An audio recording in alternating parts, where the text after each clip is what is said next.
ইতিমধ্যে আপনারা এ রাজ্যের মুখ্যমন্ত্রী মাননীয় শ্রী শুভেন্দু অধিকারীর ঘোষণা শুনেছেন, চাকরির পরীক্ষার ফর্ম ফিল আপের জন্য আজ থেকে কোনো রকম টাকা দিতে হবে না। এই দাবি আমরা দীর্ঘদিন যাবৎ করে এসেছি যে চাকরির পরীক্ষার ফর্ম ফিল আপের জন্য বেকার যুবক যুবতীর কাছ থেকে টাকা নেওয়া হবে কিসের জন্য? তারা একে তো বেকার। মাননীয় মুখ্যমন্ত্রীর এই ঘোষণা বাস্তবিক প্রশংসার যোগ্য, এর প্রশংসা করছি আমরা। কিন্তু এর সাথে সাথে আমাদের দীর্ঘদিন যাবৎ দাবি ছিল যে এই চাকরির পরীক্ষার ফর্ম ফিল আপের টাকা যাতে নেওয়া না হয়, তার সাথে সাথে এই যে বেকার যুবক যুবতীরা যারা রাজ্যের এক প্রান্ত থেকে আরেক প্রান্তে পরীক্ষা দিতে যায়, এর জন্য তাদের একটা বিপুল পরিমাণ টাকা খরচ হয়। যাদের বাড়িতে একটা মোটা টাকা রোজগার আছে তাদের কিন্তু এই টাকা দিতে কোনো সমস্যা হয় না, কিন্তু গ্রামের বা শহরের যারা একদম প্রান্তিক মানুষ, যাদের নুন আনতে পান্তা ফুরোয়, যাদের রোজগার একদম কম, দেখবেন সেই সব বাড়ির বেকার যুবক যুবতীরা এই একটি পরীক্ষা দেওয়ার জন্য ঋণ ধার করে টাকা সংগ্রহ করে এনে তারপর পরীক্ষা দিতে যায়। তাই এই চাকরির পরীক্ষার অ্যাডমিট কার্ড দেখালেই যাতে বেকার যুবক যুবতীদের ভাড়াটা মুকুব করে দেওয়া হয়, এই আইন লাগু করা হোক। সরকার অবিলম্বে এই পদক্ষেপ গ্রহণ করুক। এছাড়াও দেখবেন সর্বভারতীয় পরীক্ষাগুলোর ক্ষেত্রে অনেক সময় পরীক্ষার সেন্টার পশ্চিমবঙ্গের বাইরে পড়ে। এই যে পশ্চিমবঙ্গের বাইরে থেকে অন্য এক রাজ্যে গিয়ে সেখানে রুম ভাড়া নিয়ে থাকা খাওয়ার যে একটা খরচ, একটা মোটা টাকা খরচ হয়, যেটার জন্য অনেক পরিবারকে ঋণগ্রস্ত হতে হয়। তাই সারা ভারতবর্ষ জুড়ে, শুধু বাংলা নয়, সারা দেশ জুড়েই সরকার নিয়ম লাগু করুক যে পরীক্ষার অ্যাডমিট কার্ড দেখালেই যাতে সেই যুবক যুবতীরা ভারতবর্ষের যে কোনো প্রান্তে বিনা ভাড়ায় পরীক্ষা দিতে যেতে পারে, সে ট্রেন হোক বাস হোক। এই নিয়মটা অবিলম্বে চালু করুক, সরকার এই পদক্ষেপ গ্রহণ করুক।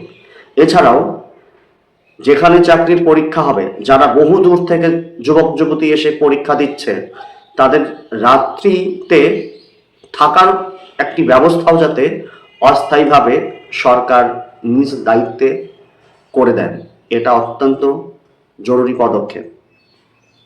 তাই এ রাজ্যের মুখ্যমন্ত্রী এবং এদেশের প্রধানমন্ত্রীর কাছে সমস্ত বেকার যুবক যুবতীদের হয়ে এটা আবেদন বলতে পারেন, দাবি বলতে পারেন, এটা বেকার যুবক যুবতীদের একটি ন্যায্য অধিকারের মধ্যে পড়ে। একে তো তারা বেকার যুবক যুবতী যাদের তেমন কোনো রোজগার নেই, আর এক জায়গা থেকে আরেক জায়গায় পরীক্ষা দিতে গিয়ে এই যে গাড়ি ভাড়া থেকে শুরু করে সেখানে রাত থাকা, হোটেলে খাওয়া দাওয়া, একটা বিপুল সংখ্যক টাকা খরচ হয়।